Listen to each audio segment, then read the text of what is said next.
मनुष्य सदैव जीवन में सुख चाहता है, पर ये सुख ये है क्या? क्या रूप है इस सुख का? मैं बताता हूं, इस सुख के दो रूप होते हैं, बाहरी सुख, आंतरिक सुख। और ये ठीक वैसे होते हैं जैसे हमारे शरीर से जुड़ी ये परछाई और हमारे शरीर के भीतर रह रही ये आत्मा। यदि बात की जाए परछाई की, तो कभी आप देखिए सायंकाल में, प्रातः काल में ये परछाई लंबी होती जाती है। जैसे ही सूर्य सर के ऊपर आ जाता है, ताप बढ़ जाता है, ये छोटी हो जाती है। और जैसे ही अंधकार आ जाता है, ये परछाई आपका साथ ही छोड़ देती है। ऐसा ही होता है बाहरी सुख। यदि बात की जाए हमारे शरीर के भीतर रह रही इस आत्मा की, तो ये कभी हमारा साथ नहीं छोड़ती, सदैव हमारे साथ जुड़ी होती है। ऐसा ही होता है आंतरिक सुख, ये सदैव हमारे साथ रहता है। आंतरिक सुख किसी की सेवा का, आंतरिक सुख किसी की सहायता का, आंतरिक सुख प्रेम का, ये कभी साथ नहीं छोड़ता। वही बाहरी सुख, जब तक आपके पास संपन्नता है, कुछ लोग हैं, कुछ सुविधाएं हैं, ये बाहरी सुख आपके साथ रहेगा। संपन्नता चली गई, लोग चले गए, सुविधाएं चली गई, बाहरी सुख भी चला जाएगा। मनुष्य कई प्रकार के मनोरथ करता है, इच्छाएं करता है, अभिलाषाएं करता है, कामनाएं करता है, स्वप्न देखता है, चाहता है वो सफल हो, उसे संपन्नता मिले, और अंततः निराश हो जाता है क्योंकि ये सब नहीं होता। अब एक छोटा सा उदाहरण देता हूं। वन का राजा किसे कहा जाता है? सिंह। अब सिंह वन का राजा, इसलिए मृग उसके पास आकर ये तो नहीं कहता कि आप तो वन के राजा हैं, आप मुझे मार दीजिए, आप मुझे खा जाइए और अपनी भूख को मिटा दीजिए। ऐसा तो नहीं होता। भले ही सिंह वन का राजा हो, उसे भी परिश्रम करना पड़ता है, तब जाके उसकी भूख मिटती है। ऐसे ही आपके सारे स्वप्न, आपकी सारी इच्छाएं, आपकी सारी अभिलाषाएं, सारी आकांक्षाएं पूर्ण होंगी, अवश्य होंगी। मनुष्य जब दूध पीता है, उसमें यदि कोई मक्खी आके गिर जाए तो वो उसका पान नहीं करता, उस दूध को कहीं फेंक देता है। क्योंकि सोचिए, यदि यहाँ पे परिस्थिति तनिक भिन्न है, दूध के स्थान पर घी है, तो मनुष्य क्या करता है? उस घी को नहीं फेंकता, उसमें से मक्खी को निकाल के फेंकता है।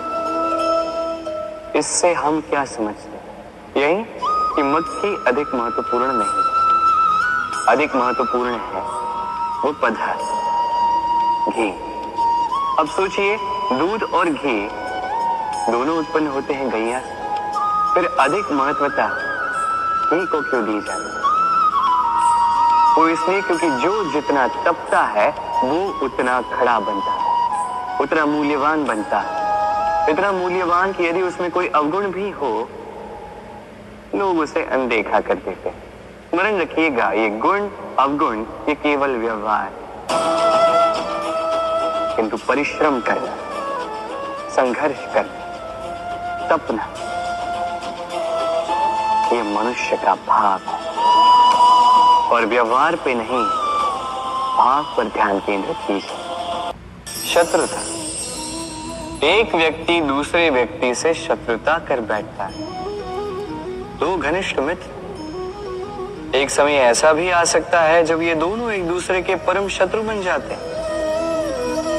इसके कई सारे कारण हो सकते हैं, किंतु प्रमुख कारण है आलोचना।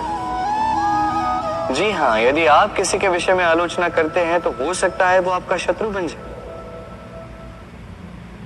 अब मन में एक प्रश्न आ रहा हो कि ये कैसे संभव है? आलोचना ये तो आवश्यक है।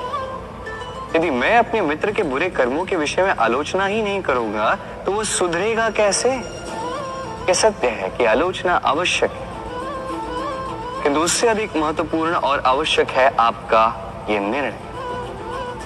निर्णय की ये आलोचना किस स्थान पर करनी है।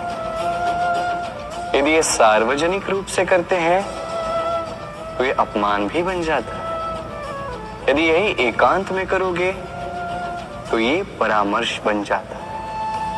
अपमान कोई स्वीकार नहीं करता, वही परामर्श सभी को अच्छा लगता है। तो यदि आप किसी के लिए कुछ अच्छा चाहते हैं, किसी को सुधारना चाहते हैं और आपको लगता है कि आलोचना आवश्यक है, तो सर्वप्रथम समय, स्थिति और स्थान पर ध्यान रखें, अन्यथा ये आलोचना आपको बहुत महंगी पड़ सकती है। इतने भाव होते हैं, किंतु वो वही करता आता है जो अब तक करता आया है, और यही उसकी सबसे बड़ी भूल।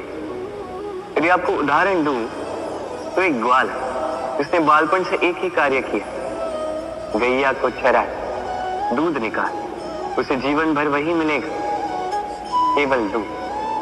किंतु सोचिए, जब यही दूध किसी हलवाई के पास जाता है तो वो उसका मावा बनाता है, माखन बनाता है, भिन्न भिन्न प्रकार की मिठाइयां बनाता है, ही बनाता है। उसने कुछ बड़ा किया, बदले में उसे कुछ बड़ा मिले।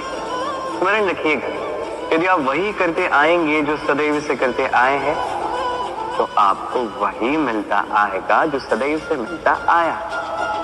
कुछ नया करने का प्रयास कीजिए, कुछ भिन्न करने का प्रयास कीजिए, स्वयं को संवारने का प्रयास कीजिए, स्वयं को सज्ज कीजिए, कुछ नया कीजिए। स्मरण रखिए, यदि आप कुछ ऐसा करेंगे जो कभी किसी ने नहीं किया, तो आपको कुछ ऐसा मिलेगा जो कभी किसी को नहीं मिला। तो नए प्रकार, नए प्रयास से नए कर्म का पालन कीजिए, नई सोच को अपने भीतर जागृत कीजिए, क्योंकि यही सोच सच बनकर आपके सामने आएगी। सागर मंथन, हम सभी जानते हैं ये कैसे हुआ और इससे क्या क्या पाया गया। असंख्य रत्न पाए गए, विष पाया गया, अमृत पाया गया। अब इसी प्रकार हमारे भीतर भी एक विशाल सागर है, जिसे हम कहते हैं मन।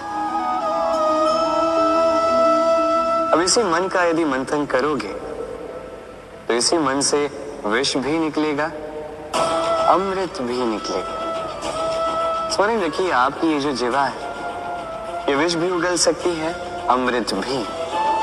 कुछ बुरा कर सकती है, चाहे आपकी मंशा बुरी ना भी। इसलिए सदैव जब भी अपने मुख से आप शब्द निकाल, इस मन का मंथन करके निकाल। पादुकाएं, खड़ा हो, हमारे जीवन में कितने महत्वपूर्ण होते हैं। जब भी हम इन्हें पहनकर चलते हैं, ये हमारी रक्षा करते हैं कांटों से, छोटे कंकड़ों से, ये हमें सुरक्षित रखते हैं। किंतु यदि इसी को किसी और दृष्टिकोण से देखा जाए, तो यही पादुकाएं हैं जो चलने के समय पीछे से हम पर कीचड़ उछालते हैं। ऐसे ही लोग भी हमारे जीवन में होते हैं, जो चलते तो हमारे साथ, तो यही हम पर पीछे से कीचड़ उछालते हैं। अब चलते समय भी जब भी आप पर कीचड़ उछाला जाता है आपके पादुकाओं द्वारा, आपका ध्यान वहां नहीं होता, आपका ध्यान होता है आगे, क्योंकि यही आपका लक्ष्य है, यही आपका मार्ग है और यही आपको करना चाहिए।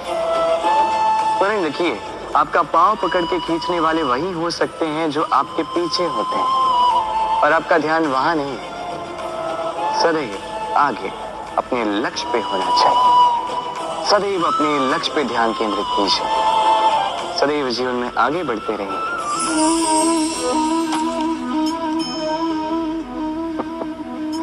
क्या आपने कभी किसी वृक्ष पर पत्थर फेंके हैं?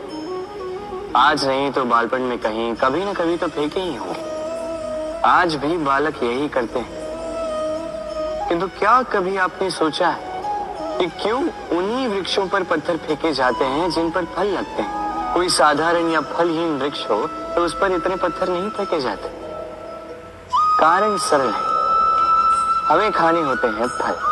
अब उन्हें प्राप्त करने के लिए हम पत्थरों को फेंक कर उन्हें प्राप्त करने का प्रयास करते हैं। अब दूसरी ओर वृक्ष जो है, वो इन पत्थरों के रूप में विरोध को सहता रहता है, फिर भी वही बना रहता है जो सदैव से था, वही फल हमें देता रहता है जो सदैव से देता आया है, और इसीलिए वो हमारे लिए मूल्यवान होता है।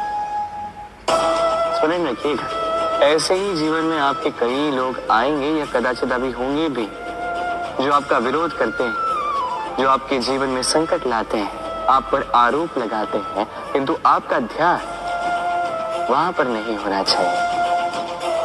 तो ये एक महत्वपूर्ण बात है जो आपको स्मरण रखनी है। उन्हीं वृक्षों पर पत्थर फेंके जाते हैं जिन पर फल लगते हैं, जो मूल्यवान होते हैं। अब और आइए मेरे साथ प्रेम से कहें, राधे राधे।